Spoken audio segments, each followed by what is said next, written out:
आपल्याला शंकरपाळे करायचे. 2 वाट्या मैदा घेतला, चिमूटभर ओवा घेतला, चिमूटभर खायचा सोडा, चिमूटभर मीठ आणि साखर, पाणी आणि तूप या तिन्हीचं मिश्रण करून घेतले, उकळून गरम करून शाने. आणि ते आता आपण मळून घेणार. ते एक छान छान घट्ट गोळा करून घ्यायचा. आता आपण गोळा करून घेतला, त्याला भिजत ठेवायचं आणि ते एक पोळी लाटून त्याचे शंकरपाळे पाडायचे.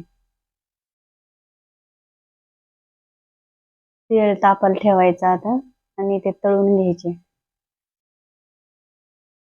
आता थोडे थोडे करून तेल तापलं छान, आता थोडे थोडे करून त्याच्यात टाकायचे आणि छान असे गुलाबी रंग येईपर्यंत तळून घ्यायचे.